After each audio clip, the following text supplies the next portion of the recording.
one that probably everyone here knows, being that she is not only world-renowned as a Jewish thinker, but also is locally here in our community as a leader and scholar. Hava Tirosh-Samuelson is Regents Professor of History, Irving and Miriam Loeb Professor of Modern Judaism, and Director of Jewish Studies at Arizona State University. She holds a PhD from the Hebrew University in Jewish Philosophy and Mysticism, and a BA from SUNY Stony Brook in Religious Studies. Professor Samuelson is the author of the award-winning Between Worlds, the Life and Work of Rabbi David Ben Yehuda Esser Leon, Happiness in Pre-Modern Judaism, Virtue, Knowledge, and Well-Being, and Religion and Environment, the Case of Judaism. And this topic today is, I mean, there's much more to say about the professor. That's just a little snapshot, but most of you know her. And today's topic is one that ought to be of enormous concern, of interest and concern to all of us, given the pressing matter. And as always, we like to root our Jewish values in text and history. And so this is an opportunity to better understand various philosophies, theologies, historical approaches to understanding environmentalism. So Professor, thank you very much for joining us, and I'm going to hand it over to you, and we're going to make you the main screen here. All right. Hello, everybody. You already know who I am. Let me just set up the presentation.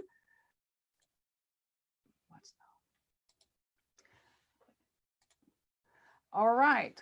So I'm very glad to be speaking here at Valley Beit Midrash, and the Center for Jewish Studies at ASU has done a lot of work together with Valley Beit Midrash. We are both engaged in the same task, basically, of bringing to the attention of the Jewish community in Phoenix, Arizona, the richness of Jewish civilization in all its complexity. And we are actually operating in a very similar space and vein.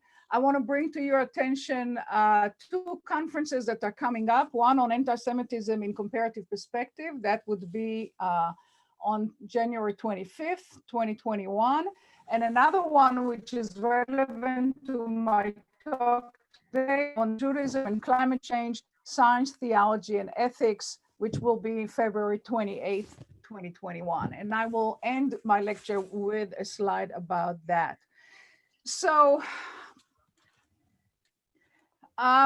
my talk today is about Jewish responses to the ecological crisis with some focus on climate change. I will begin by saying a few words about the ecological crisis. I will then indicate how Jews have responded to this in the context of the discipline we call religion and ecology. I will then identify theological principles that guide Jewish religious environmentalism, and highlight a few Jewish ethical principles, or the principles of Jewish environmental ethics. And I will conclude with a few words about climate change with a focus on climate engineering. So here are the three questions that I have for you. What are the manifestations and implications of the ecological crisis? That's number one that I will try to answer. Second one, do Jewish theology and ethics address the ecological crisis? And if so, how? And then the third one, what have Jews done so far to respond to the ecological crisis, especially concerning climate change? My take-home message for you is also summarized. Basically, I'm saying Judaism is compatible with environmentalism. I'm also telling you that there is a very elaborate ethics of care and responsibility in Judaism. A third point that you will hear from me is that we do have a thriving environmental movement today. And my recommendation is that we spend more time within the Jewish community. We should put, I think, the environmental agenda or the environmental issues at the top of the agenda as opposed to at the bottom of the agenda. And climate advocacy and climate education is just one aspect of Jewish environmentalism. So let me start by clarifying what do I mean by ecological crisis. There are a lot of things, a lot of phenomena that manifest what we call the ecological crisis. Some people call it climate crisis. Some people call it the sustainability crisis, but it's a range of phenomena. And I'm sure you know all of them, but it's good to bring it to mind. So global warming is part of it, shifting weather patterns, extreme weather events, retreats of glaciers, rising sea levels, mega droughts and desertification, threat to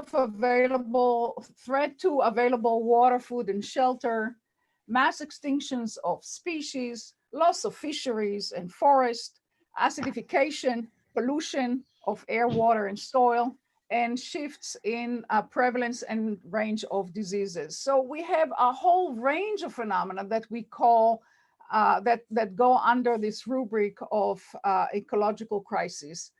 And because those range of phenomena, those range of problems are all humanly caused, we talk about anthropogenic crisis. It's a crisis brought about by human activities.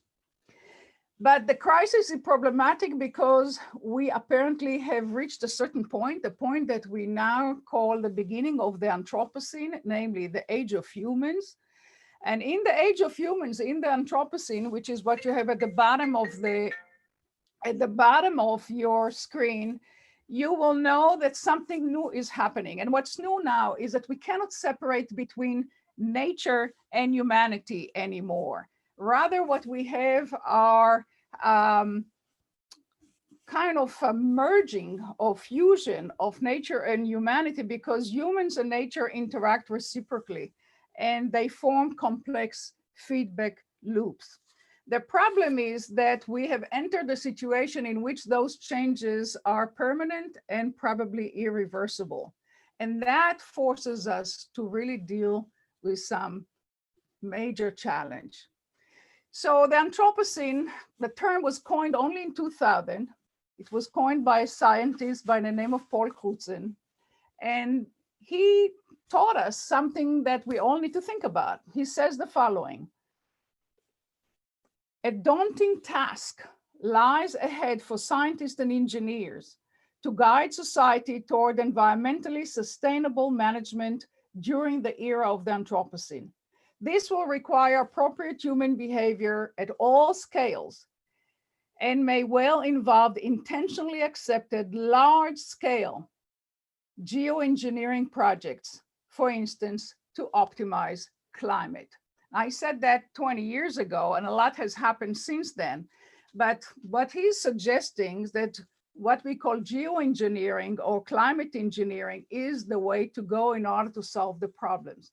That proposition has been debated. There are techno-optimists who are very hopeful about the possibility of technology to basically remake Eden on Earth. But there are also other people on the other side of the debate, let's call them the techno-pessimists, who are very critical of this approach and actually counsel caution.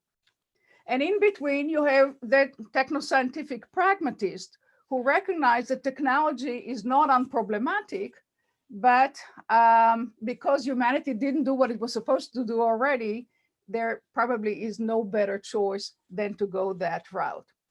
So I'm not going to get into the various technologies, although I'm not capable or qualified to talk about the various technologies of geoengineering. But I do want you to keep this phrase in mind, that the Anthropocene is understood by many people as, I'm sorry for, for this. The Anthropocene has been used by many people as a shorthand to an engineered age. So we are in a situation in which engineering the environment is seen to a lot of people as the solution. Personally, I don't take this position, but you need to know that it exists. Those who oppose geoengineering hold that climate change is not a techno-scientific matter to be decided by scientists and engineers. Rather, it's a social, cultural, and ethical issue that requires humanity to marshal its deepest moral, religious, and spiritual resources as it ponders the appropriate response. So there's no way to talk about climate change without getting into issues of morality, religion, and theology. So why bother with religion? I claim, along with other humanists, that religion, and Judaism in particular, helps us to frame the right response to the Anthropocene. Indeed, religion is crucial or crucially relevant to climate advocacy, to environmental education, and to thinking about human flourishing in the Anthropocene. But that point, what I just said, is not taken for granted by a lot of people within the academy for whom religion is a problem rather than the solution.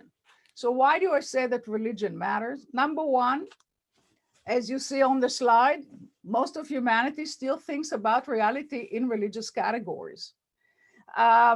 Human beings understand themselves, their society, their daily life through sacred and symbolic rituals that point beyond themselves to an ultimate reality.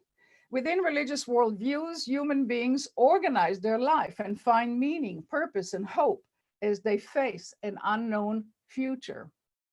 Religion provides the moral lens through which humans evaluate every aspect of life and decide what is good and what is wrong, what is permitted and what is forbidden. And finally, religion expresses human existential and emotional needs and frames that which we care about most, that is whatever is our ultimate concern. So there's simply no way, in my argument, there's no way to be a human being without bringing those considerations to bear on how do we decide what is the right thing to do.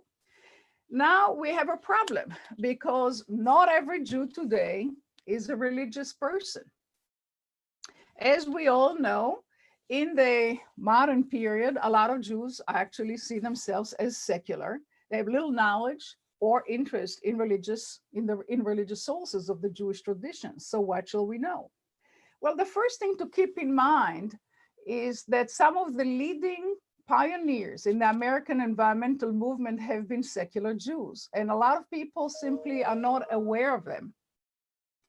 Or if they are aware of the people, they are not aware that they're Jewish. And if they're aware that they're Jewish, they may not be aware of other things. Maybe that's a little bit more difficult. So here are three examples.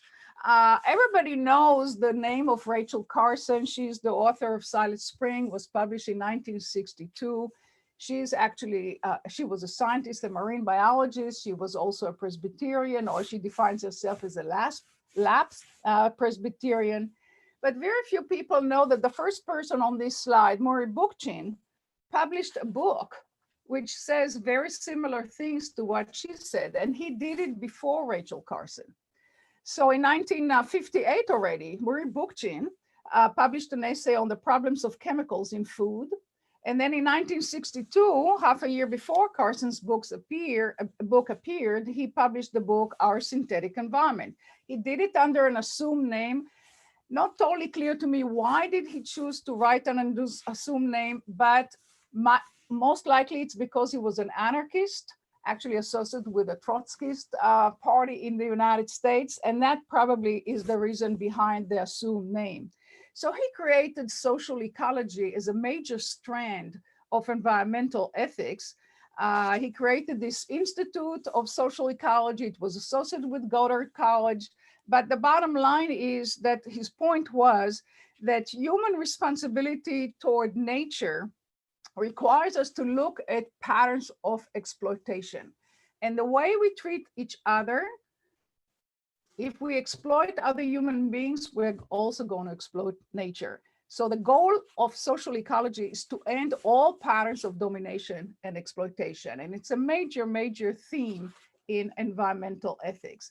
Another person who is probably more known, Barry Commoner, another Jewish person, a cellular biologist who is among the founders of the modern environmental movement. He was also a presidential candidate in 1980. And what he is known for are the laws of ecology, the four famous laws of ecology. Number one, everything is connected to everything else. Number two, everything must go somewhere. Number three, nature knows best. And number 4, there's no such thing as a free lunch. We're all familiar with those laws. The interesting thing to keep in mind that Barry Commoner showed also the connection between environment, energy, and economy, the 3 E's. And the point here is that we cannot deal with environmental problems unless we look into them in a kind of in a rounded, well-integrated way. A third example here on the slide is Paul Ehrlich. He dealt with the issue of population explosion or the possibility of overpopulation, even though many of his predictions did not become a reality. Nonetheless, it's very clear that focusing on overpopulation is clearly part of the environmental concern. I won't get into all the debates about his thesis, but just keep in mind. Why do I bring these 3 to your attention? These 3 suggest to us there is a problem when we talk about Jewish environmentalists. These are all born Jews. They're all secular. They did not inaugurate a Jewish environmental movement. But I think that these people should be part of the conversation, part of our conversation, or part of the story that we are trying to unpack. So for me, when does the Jewish environmental movement begin? It begins when Jews who are environmentalists get to be committed to look at environmentalism from a Judaic perspective, namely from the point of view of the Jewish textual tradition. And that is going to happen only after 2 more things that I need to tell you about. So the Jewish environmental movement actually really began in the mid-80s. But why? We have to ask ourselves, why did it start in the mid-1980s? And the answer is something that already happened in 1967. And I refer now to a very famous author, a scholar, a medieval historian of technology. His name was Lynn White Jr. 1967, he published this very short, only 5-page essay, but a short essay that really changed everything. He actually delivered this essay first in a meeting of the AAAS in December 26, 1966. But basically, his argument was this: the Bible is the cause of our environmental crisis. And the worst religion from environmental perspective, in his view, is Christianity. But since we cannot talk about Christianity without Judaism, of course, he speaks about the Judeo-Christian tradition. And for him, the Judeo-Christian tradition is the culprit here because it gave human beings the license to exploit the resources of the earth. Well, you can imagine that a lot of people were very unhappy with that claim. And Jewish theologians, rabbis, educators really started. The first argument was kind of an apologetic. So in the early 70s, as you see on your screen, in the early 70s, the attitude was, no, that's not the case. He doesn't know how to read the biblical text correctly, or he reads it out of context. He needs to read the Bible together with the rabbinic tradition. But the truth is that after the apologetic initial phase, what happens was the Jews began to look at their own traditions and examine it from an ecological and environmental perspective, starting with the Bible, of course, but going through the entire tradition. So what that produced was what we call ecological hermeneutics or ecological exegesis, namely interpreting the Bible in light of ecological insights. And it produced also systematic eco-theology.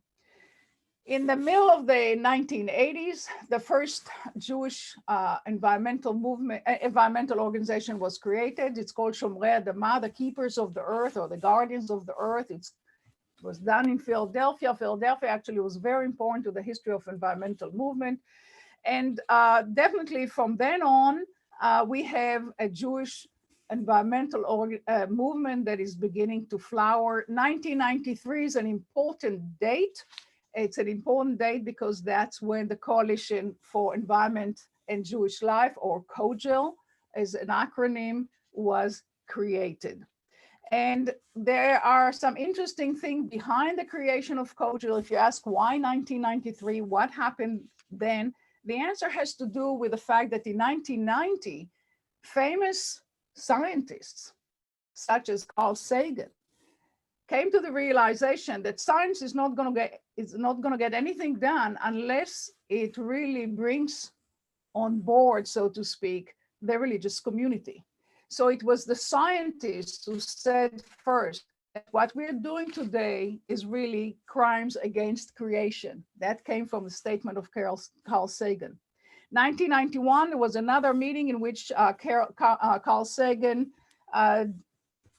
appealed to people, and the response to his appeal was a joint appeal of religion and science. And basically here the argument was, and I'm quoting now from that text, that we have prophetic responsibility. Listen to the language: prophetic responsibility to make known the full dimensions of this change and what is required to address it to the million of people that we reach, teach, and counsel. So in the early 1990s, people recognized that science and religion have to work together. And that was the background to the creation of COJEL. So now I'm going to focus on the Jewish context. And in the Jewish context, we always have to start with foundational theology. Every person who is familiar with the Jewish tradition knows that the three foundational beliefs are creation, revelation, and redemption. So my point here is that Jewish environmentalism offers a religious response to the ecological crisis. How do we interpret creation? The doctrine of creation is very, very complicated, but the main point here to keep in mind is that creation offers us the moral and spiritual map that enables us to see the significance of things and then how to respond to those things. So creation basically says to us that we are not the owners of this world. The world does not belong to humans. It belongs to God. And if you think about that, you can understand why one of the early environmentalists, Rabbi Everett Gender, said that what's happening today is the unmaking of creation. If we think about unmaking of creation, we are actually beginning to see ourselves as people who commit horrendous sins, for which, of course, we need to repent and we need to turn things around. And that's basically what Jewish environmentalism is all about, is kind of turning things around in a positive way in order to protect what doesn't belong to us because it belongs to God. Part of the doctrine of creation, of course, is the creation of the human in the divine image. I'm not going to get to all the theological complexities here, but my point is this: that human beings are responsible. They are responsible to God and responsible for the world. So it's a dual responsibility. There's just no way to talk about Judaism and the environment without talking about the ethics of care and responsibility. And the one verse, if you're going to remember one verse, it's Genesis 2:15, when the human being is placed in the Garden of Eden with a task, in Hebrew it's le'ovda u'leshomra, it's to till and protect the earth. Actually, the subject of the sentence is the earth, not the Garden of Eden. So it's to protect the earth. That's what our job is, according even to the biblical narrative of creation. How are we going to go about it? Judaism, of course, has a covenantal theology. That's what Revelation is all about. Revelation is about the relationship between God and the people of Israel. And that relationship spells out exactly what people need to do and how they need to behave toward everything in life, including the physical environment. And of course, the last one is the redemption, the notion that everything that happens here, life in this world, ha'olam hazeh, prepares us to life in the world to come. Jewish philosophers, Jewish mystics debated what that means, but it's definitely clear that from a Judaic perspective, there is more to the world than what we see and what we perceive through the senses. So ha'olam haba, the future, the world to come, is this ultimate reality that will come about in the eschaton, in the end of time. So now this is the foundation of anything that Jews are going to talk about when they come to the environment. Those three foundational beliefs are always in the background, and every document you're going to see, not necessarily today, but if you read the document of Jewish organizations, you will find reference to creation, revelation, of redemption in one way or another. Now, here we have based the kind of a summary of the various principles, the ethical principles that are guiding the Jewish environmental movement. There are variations on the theme. I'm not going to give you all the biblical references for them, but keep in mind that in some form or another, and when you're dealing with Jewish responses to environmental issues, you're going to bump into any of those principles. I'll start with the first: creation is a gift. That's what I mean by the doctrine of creation frames everything. And if you are a traditional Jew and you do say the blessings, you know that the blessings are the Jewish way of enabling us to express gratitude. They create a certain mindfulness toward the gift of creation. The blessings of a food, for example, have ecological significance. When we consider the source of food and reflect on the circumstances under which the food was grown, whether it nurtures the earth or whether it harms the earth. We don't have to be vegetarians, but I have to say that vegetarianism is recommended, it seems to me, from the Judaic perspective. A second point is, again, a theme that appears in all the writings of Jewish environmental texts. We are interconnected. Humans and the natural world are interconnected. The Shema, the best known of all the Jewish prayers, it's a basic Jewish prayer, bears profound ecological meaning because it affirms the unity and the interconnectedness of all things. And in the second paragraph, we have the summary of what covenantal theology is all about. The bottom line is this: if we live rightly in terms of relationship with the natural environment, our surrounding will treat us well. But it also goes the other way around. If we treat the surrounding or the environment improperly, namely unjustly, then the earth is not going to be as fecund as it could be. So what you have here in this principle is the notion that we are responsible, but by responsibility we include a moral and ethical behavior that determines how we are going to relate to everything else, including the environment. Now, in the Shema, of course, the reference is to the land of Israel, but you can generalize it. It's not just about the land of Israel, but it's about the universe as a whole. A third principle is God. I already mentioned it earlier, that God is really the true proprietor of the earth. So the earth really belongs to God. Psalm 24:1 says it beautifully: the earth is the Lord's and the fullness thereof. It means that we are all temporary tenants on this earth. We cannot destroy what doesn't belong to us because it's not ours to destroy. So if we have that basic awareness, I think we can cultivate an ecological outlook that is very useful. The Jewish tradition, starting with the Bible, also has a lot of focus on the protection of biodiversity because God created the world each according to its kind. So the Jewish tradition, especially the Bible, speaks about diversification and about separation. And there's a whole ethics of preservation of species and ecosystems that can be based on biblical verses. I'm not going to do this exegesis for you right now, but you should know that it exists. Limits on human consumption, of course, is the bottom line of the Jewish dietary system. And if you think about the dietary laws from an ecological perspective, we can get a long way toward an ecological mindfulness if we do that. Let's keep in mind that the system of food production contributes between 25% and 37% of all US greenhouse gas emissions. Eating is the one thing that we all do, and that has the most far-reaching negative ecological consequences. So we need to consider whether produce that is grown at whatever we eat, we need to consider where it comes from, what is the ecological damage that it could cause if we ship it over long distances, We need to think how we farm animals, factory farmed animals. As you all know, it's a very problematic scene. And we just need to be much more careful about the way we consume the food we consume.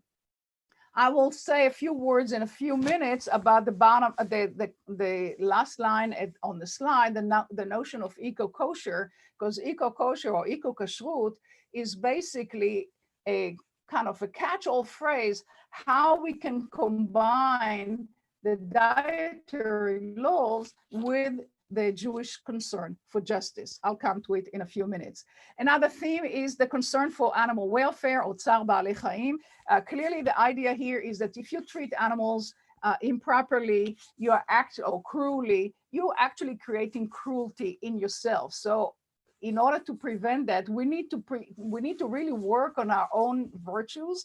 And the virtuous person is the person who cannot treat animals cruelly. But if you do treat animals cruelly, then it shows some ethical lacuna in you. So kindness to animals is a virtue, and it's something that we should definitely cultivate, I would say, from a young age. Concern for future generation is basically a Jewish way of thinking about sustainability. There is a lot of conversation, starting, of course, with Deuteronomy 22, verse 6 and 7, about what happens when you find a nest on the ground or in a tree, and it has the young ones in it or eggs in it. And the Deuteronomy tells us the mother sitting upon the young or upon the eggs, you shall not take the mother with the young. You shall let the mother go, but the young you may take to yourselves, that it may go well with you and that you may live long. So the notion that we need to ensure perpetuation of the species, I think already the biblical text suggests that that's the way to go. Perhaps the principle the Jewish environmental ethics is most known for is the prohibition on wanton destruction. It's known in Hebrew as bal tash, oops, there's a mistake there, sorry, typo. It should be bal tashchit, do not destroy. It has been recently translated as waste not, which is also a nice translation. And the point here is that destruction, there's a whole range of prohibitions on wanton destruction that we need to kind of keep in mind. Again, I think that this notion needs to be connected to the earlier idea that this world does not belong to us. But I have to tell you that in the rabbinic Judaism, especially in Talmud Shabbat 67a and 140a, basically specifies what it means. So there's a whole range of prohibitions on cutting off water supplies to trees, or on overgrazing, on unjustifiably killing animals or feeding them harmful food. And the list goes on and on of a whole range of activities that you shouldn't do, including hunting, for example, hunting for sports, as an example of the do not destroy. The tradition also speaks about pollution. There is a concern about neighbors. So laws of neighbors deal with the problem of pollution. I'm going to skip that and go to the big insight here is the notion that there's a connection between social justice and eco-justice. The causal connection between moral quality of human life and the vitality of human creation, that I think is one of the deepest insights of the Jewish tradition. So you have to treat the poor and the marginal, the hungry, the widow, the orphan. You have to treat them properly, and you have to give them what they need in order to really benefit from the beneficence of God. And if you fail to treat other members of society justly, and if you fail to protect the sanctity of their life, that's going to harm the quality of the land that you live on. So in a sense, what we have today with so much injustice and so much corruption and so much moral misdeed, perhaps tell us that something fundamentally is wrong in the relationship between humanity and God. Finally, we have the Sabbath and the sabbatical year. Oops, another thing is missing there. This is just to show you that I'm not very adept in PowerPoint presentations here, but but I will get to it. So the Sabbath and the Sabbatical year are examples of, again, the connection between morality and the well-being of the land. The Sabbath can be viewed as an ecological, it has an ecological significance. As Rabbi Jonathan Sachs, whom we just lost a few weeks ago, unfortunately, Rabbi Jonathan Sachs put it as follows: the most compelling tutorial in human dignity, environmental consciousness, and the principle that there are moral limits to economic exchange and commercial exploitation, is the Sabbath. And that's precisely true. So the Sabbath enables us to resist from working and from producing and from shopping and from driving and from flying and from doing all sorts of technological manipulation, take time to reflect and take time to really respect the land and respect the land broadly understood, I mean. So the Sabbath clearly has an ecological value. And that was applied also to the sabbatical year, which is a very interesting institution that was, of course, part of ancient Judaism, but has been revived today, not just today, not just in the last decade, but since Zionism brought the Jews back to the land of Israel, the sabbatical year has been revived. And today it is inspiring many environmentalists to kind of think, how do we manage our life in a more sustainable way? And what can we learn from the sabbatical year that could inspire us today? And I will end this section by mentioning the last, one more value. I didn't put it on the slide, but you're all familiar with it, the notion of tikkun olam. All those things that we are doing as environmentally concerned people are all meant to make the world a better place, a more just place, a place in which we can all flourish, but not just human beings, but all living things. So that's kind of, in a nutshell, some of the basic outlook of Jewish environmentalism. And then you can say, well, those are very nice ethical ideas, but how does it help me as far as climate change is concerned? So let me go to the last part of my comments by talking about Jews, Judaism, and climate change. So climate advocacy is just one aspect of Jewish environmental activism and education today. In Jewish public discourse, the reality of climate change is taken as a scientific fact that requires no validation. So you don't have to prove that there is climate change. That is taken for granted by perhaps everybody, at least in the official Jewish community. Climate change is viewed not merely as a scientific issue to which there are techno-scientific solutions, but first and foremost as a social and moral issue to which Judaism can and must respond.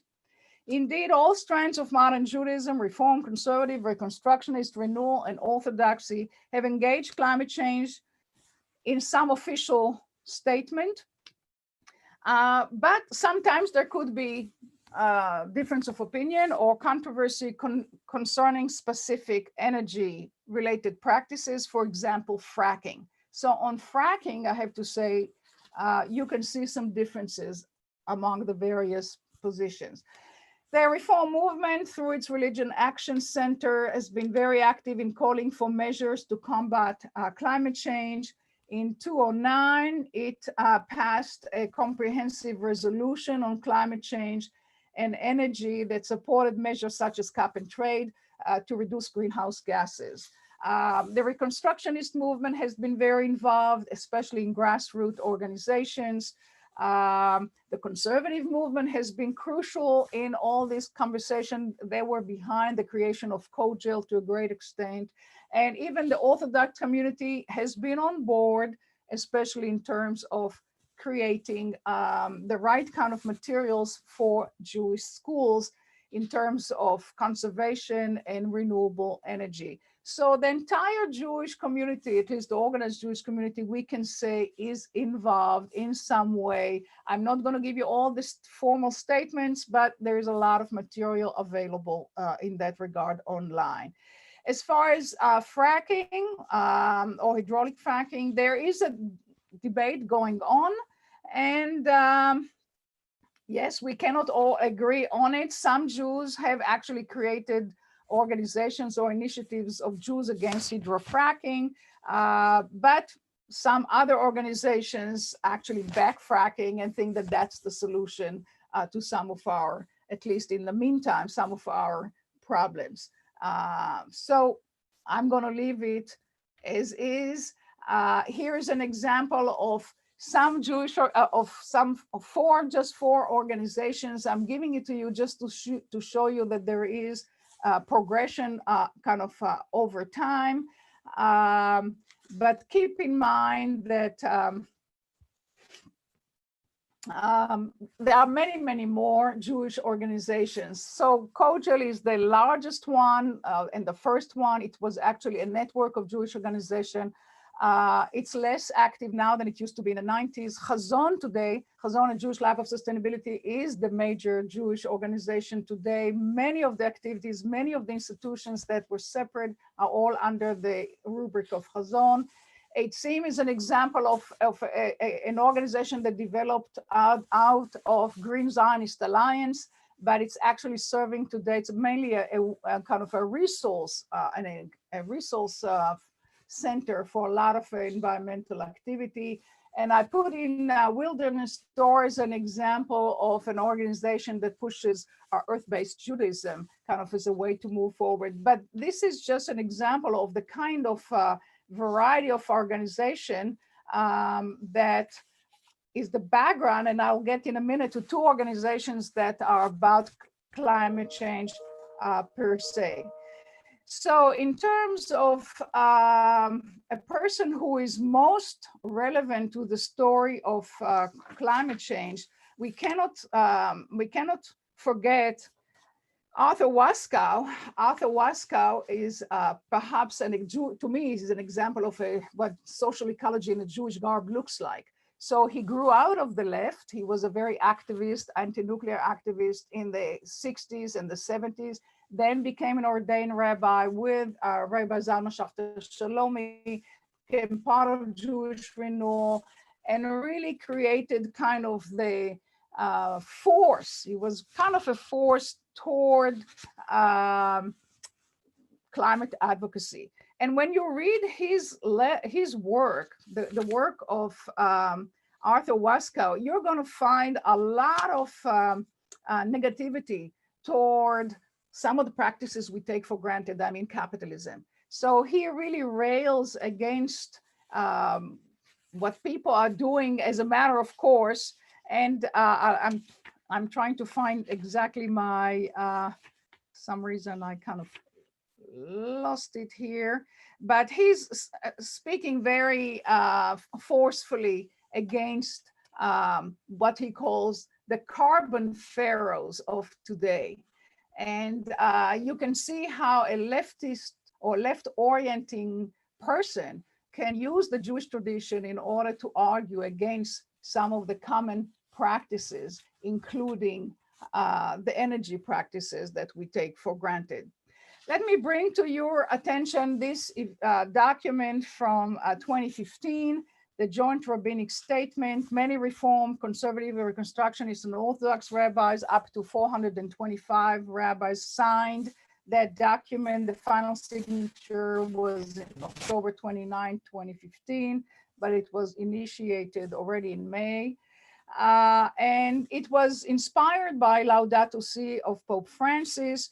And here you can hear again how the doctrine of creation is the foundation of the response to the ecological crisis. So I'm going to read you a statement from the document saying this: although we accept scientific accounts of Earth history, namely evolution, we continue to see it as God's creation, and we celebrate the presence of the divine hand in every earthly creature. So basically this document calls for tikkun olam and tikkun tevel, the healing of the planet, and you have a religiously based attitude or response toward the challenge of climate change.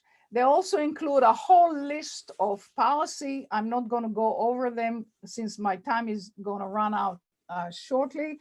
But I just want to let you know that yes, if you look at those policies, not everybody will like the policies because some of them are clearly on the left side, on the progressive side of the political spectrum.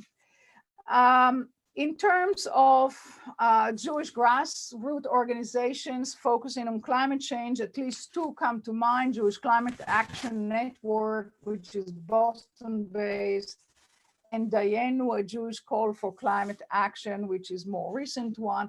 And basically all of those organizations, whether it's climate change or otherwise, they are interested in mobilizing the Jewish community in order to create leadership that can really take action. So it's always going, you have to educate, you have to be active, and you have to organize. Those are the three main categories. In terms of education, they hold educational conferences, workshops. They teach synagogues how to become green, how to change your lifestyle, how to change your home. So that's education. In terms of activism, I'm sorry about that. They engage in local, national, and global campaigns.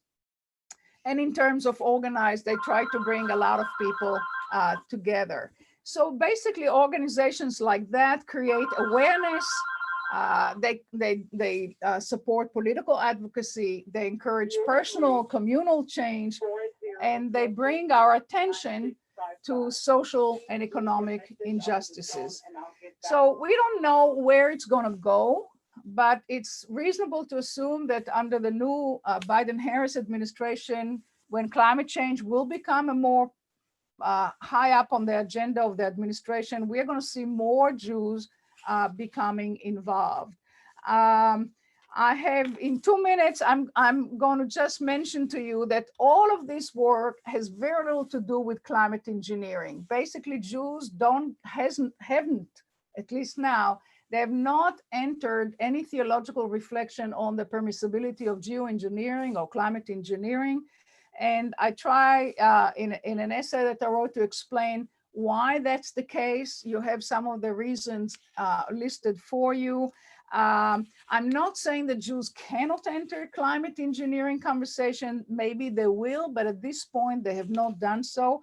Perhaps when there will be particular legal issues appear and require attention, then we're going to see more Jews enter the conversation about the permissibility or what's good and what's not so good about climate engineering. But we cannot determine in advance what they're going to say. Clearly, it's all going to be decided or discussed within the parameters, the theological and the legal parameters of the Jewish tradition itself. So in conclusion, let me say that the ecological crisis is definitely threatening the conditions of life in many regions and ecosystems.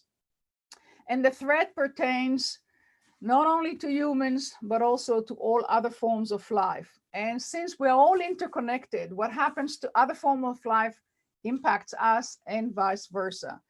Due to human technological, economic, and social activities in the past 2 centuries, certain parts of the earth could become uninhabitable, exacerbating already stressed systems due to overpopulation.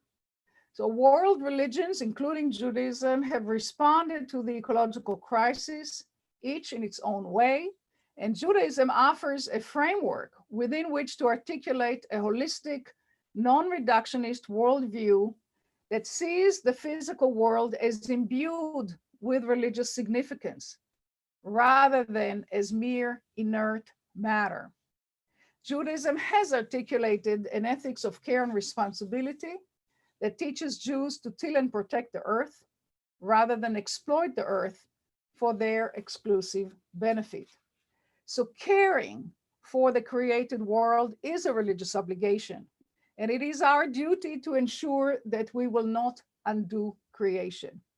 We can care for the earth by doing a lot of things. We can become informed. We can change our lifestyle. We can green our institution. We can demand policy change and appropriate legislation. We can join environmental organizations. And of course, we can celebrate the rhythms of Jewish life with ecological mindfulness. So there are many ways for Jews today to become environmentally involved, and Jewish environmentalism appeals to both religious Jews as well as secular Jews. Indeed, environmentalism, I believe, can bring into organized Jewish life many Jews who have been unaffiliated or uninvolved. Our ecological crisis can become an opportunity for Jews across the entire spectrum to join hands, hearts, and minds so as to mend the world that we, human beings, have been destroying knowingly or unknowingly. As Mishnah Avot teaches us, the task is ours to complete, and is not ours to complete, but we are not free to desist from it. So I'm going to skip that. This is what we can each do. And by way of ending this, let me bring again this conference that we're going to hold online, of course, on February 28th, 2021. And I would like all of us to be part of it. Rabbi Yanklowitz is going to be on the final panel there. Other people that are relevant to the story I just outlined for you will be there. For example, Rabbi Jenny Rosen and Rabbi Ellen Bernstein. So here is an example how we at ASU work together with other institutions here in Phoenix and all over the United States. This is a national conference. Will bring us some awareness of what can be done and from a Jewish perspective. To use this kind of a diagram, it's not a diagram, but this visual marker, I look at this as very much like the planting cycle. So even though we're not planting in what, if you look at the inside content, we are learning, we are changing our lifestyle, we are making social change, finally we can make an impact. So it's that visual is kind of a very useful way of thinking positively about what Jews have done and can still do to combat or to respond to climate change. So thank you very much.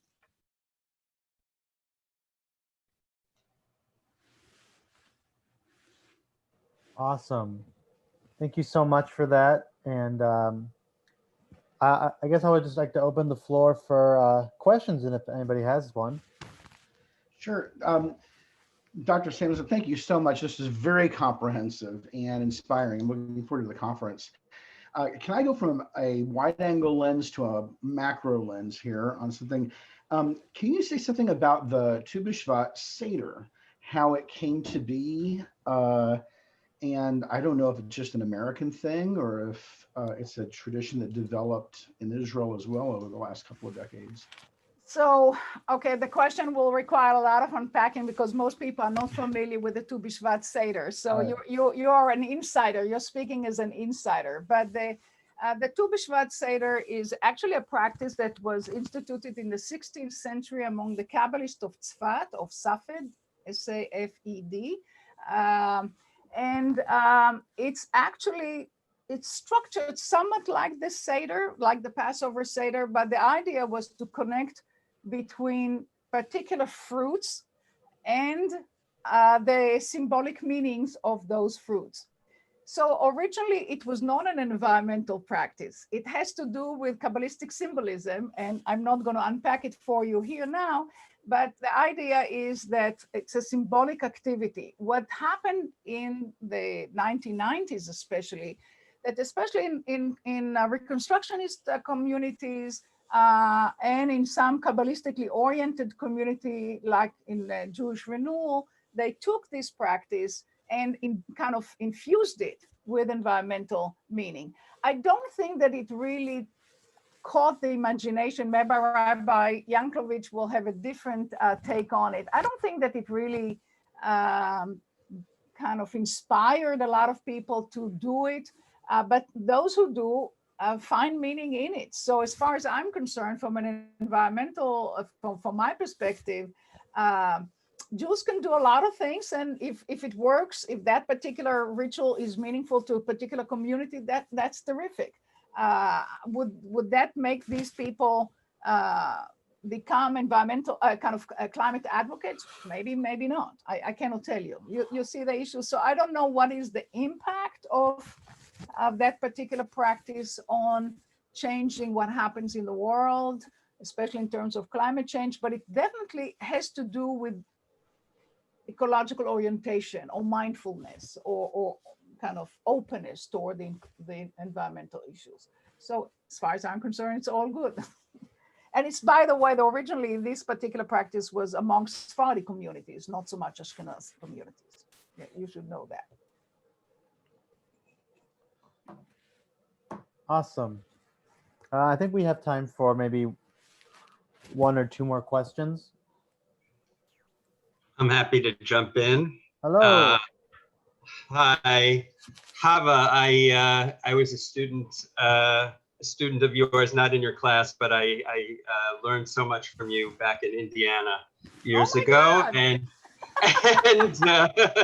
A long time ago. Yeah, I think our paths have joined in a certain sense. I'm tremendously inspired by your work in Jewish environmentalism, and I'm an environmental activist myself, involved with some of the organizations that you mentioned. I want to mention one additional one that came out about a year ago called the Jewish Earth Alliance, which I think is a very powerful organization that organizes letter campaigns. Really, it's a matter of convening groups of Jews in different locations to learn about specific legislation and issues, and then write letters and form relationships with the local Congress people and senators, and then the letters are delivered, and then a conversation takes place. It's a wonderful form of advocacy. So I want to ask you, because you gave a wonderful overview of Judaism and environmentalism and climate change, but those of us who are active in this area, as you alluded to, kind of hit our heads against a glass ceiling, a glass wall somewhere, because the major organizations aren't really addressing it. And I'm wondering if you have any thoughts about why that is, and if you've seen any efforts that can change move the needle a little bit in this area. Yeah, well, thank you. That's a very very constructive kind of question. I'll put it this way: when I got into this conversation, this was in 1997. Because I was invited to the conference that we had in Harvard. I was not involved in Jewish environmentalism either, but I was invited, and then I was asked to edit the volume, which I did. At the time, and still for a long time afterwards, there were other issues on the agenda of the Jewish community. Anti-Semitism comes first. Israel, American relationship comes second. Gender, sexuality issues, third. What else do we need? There are various, even biotechnology issues that have to do with reproduction, they come forth. So environmentalism goes down, further down in the list. However, it seems to me that over the years, there has been a move. I would be more positive than you are, but you are in the trenches more than I am.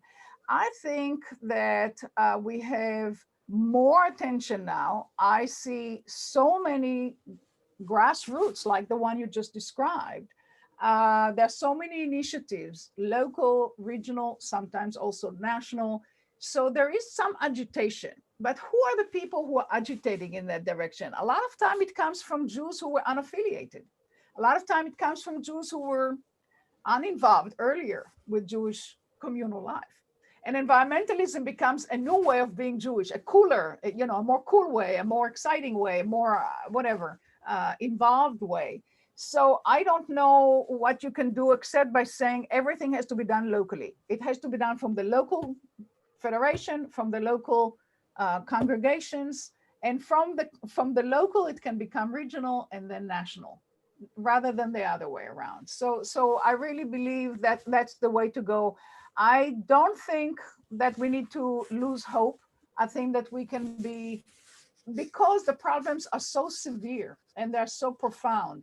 And if we're going to start dealing with climate change refugees, which is going to happen very, very soon, it's already happening, we will not be able to close our eyes or ignore what's happening around us. So I expect the Jewish community to become more involved. Obviously, Rabbi Yanklowitz knows a lot about it. He can say more because he heads his own organization, Shamayim Ba'aretz, and that's an example of what can be done locally and how it can affect things nationally. So let's keep a hopeful perspective and keep doing the work. But I agree with you that it can be frustrating. I agree with that. It can be frustrating because you know the stuff, you've been there, but other people don't know the stuff. And you always have to go you have to go to the ABC. You always have to start from the beginning in order to move forward.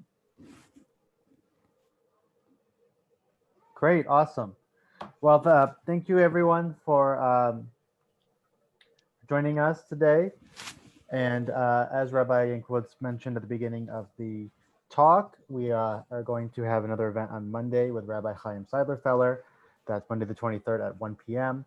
And I just want to say thank you so much for joining us. And thank you, Professor Hava Tirosh-Samuelson, and everyone at ASU for helping us partner and bring this conversation to our community. And I hope everyone has a great day. Thank you so much. Thank you so much. So Thank great. you, Dr. Thank you, Professor. Samuelson. Thank Rabbi, you. would you like to say something to the community from your perspective, since you are an environmental activist? Oh man, I just think I don't want to take up much space, but just because I wanted to just listen to you. But the one thing I want to say is that I am continuously perplexed and curious about the sustainable human behavioral choices as a student of psychology. And I have found there's just a major gap between ideology and how we often live.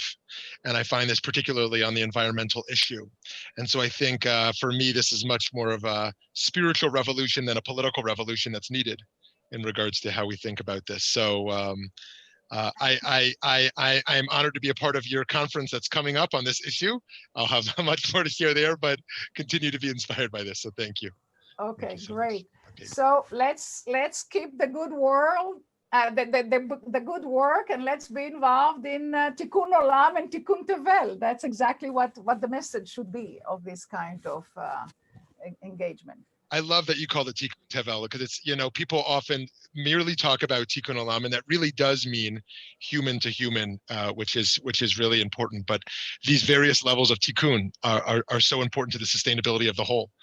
So yeah, but I think that rabbis also have a very important role to play. And if you are hinting at the need to change Jewish lifestyle and Jewish consumption patterns within the Jewish community, organized Jewish community, as well as privately for each one of us in our domestic environment, that is a message that rabbis can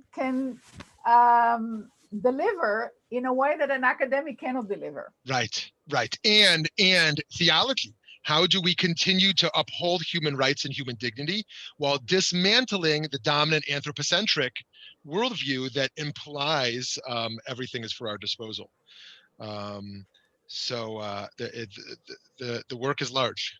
Yeah, the work is large, but I think that if we keep the expression of ethics of care and responsibility, that goes a long way, because ethics of care is about relationality. It's not about hierarchy. It's not about domination. It's actually a very important feminist insight here, but it has a lot of philosophical depth that I think is relevant. So I'm not sure what you mean by spiritual revolution. Where do you want to go with the spiritual revolution?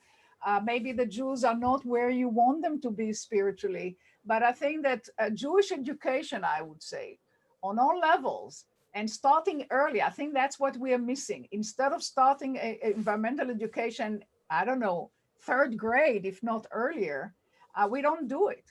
And I think we need to do it in the synagogues. We need to do it in our youth groups and in our youth camps, across the board, and teach people to be environmentally minded, concerned, engaged, and people who are, all the virtues of the Jewish tradition, humility, benevolence, all of those things that we teach actually have ecological impact and ecological significance. So we just need to spell it out. I love that, connecting the midot and the character development to this form of social action and of lifestyle. And the spirituality I'm referring to, if I were to talk about it in an interfaith context outside Jewish language, is to live with an elevated spiritual consciousness of interconnectivity, the sense of how everything affects everything. That our environmental work is not altruistic, right? It's not a sacrifice. It's also self-interested. Correct. No, I agree. That's rule number 1 of the law of ecology. And that was stated by a Jew, a secular Jew, right? So I don't know where you stand on the role of secular Jews in this conversation. But for me, I think that secular Jews, and starting with Bookchin and Kamener and Ehrlich, to me, it's a secularization of Jewish values. Okay. So what they were doing in the 60s and the 70s and the 80s, they were not doing it from within the Jewish tradition because they didn't have access to it. But the insights, many of the insights, are secularization of biblical values, in my view. So maybe it's not fair to see a Marxist as actually a person who is rooted in the Bible, but I actually believe that. Well, we can go back to Spinoza a little bit, and understand, this form of atheism and this form of divinity within his model, and actually kind of what does it mean to be secular, and what does it mean to be religious today?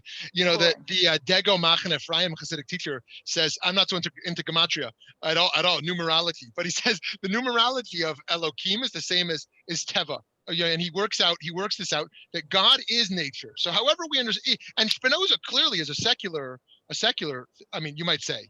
He's it's complicated. It's complicated. And this particular gematria only work if you add hey. Hatecha is Elohim. Good. Good. Yes. Very good. But you're right that already in the 15th century, that was actually already in the 15th century, we have texts, especially Avraham Bibago, already identified Elohim and Hateva. So there's a very long tradition in that regard. Who was the person, did you say? Avraham Bibago.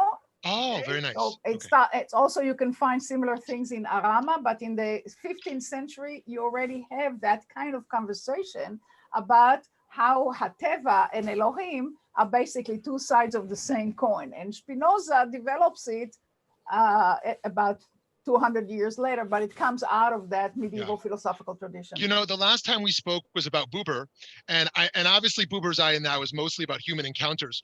Paul Mendes Floor talks about encounters with animals, horses and cats for Buber. But does Buber, and you said trees? Yes. Well, that was going to be my question, actually, the dialogical nature, the relationship between us and the earth. So absolutely, yes. I think that the Buberian, by the way, Buber's dialogical philosophy has influenced leading Christian environmentalists, or you can call them Christian eco-theologians. So Larry Rasmussen is one, Sally McFaig is another, but Buber had enormous impact on non-Jews. We should precisely on that issue, on how this dialogical I-thou relationship has to be developed toward the natural world and not just within the social world. So definitely the Jewish tradition has so much wisdom and so many insights and so many layers of relevance to the ecological challenge that we are facing. So in that regard, there's a lot to teach, but I hope that you will teach it in many other contexts. I think really that's the job of the rabbis, and I don't know to what extent it's done, but I would like to see it's done everywhere and by everyone. Amazing. So thank you so much for joining this lovely conversation. Terrific. Okay.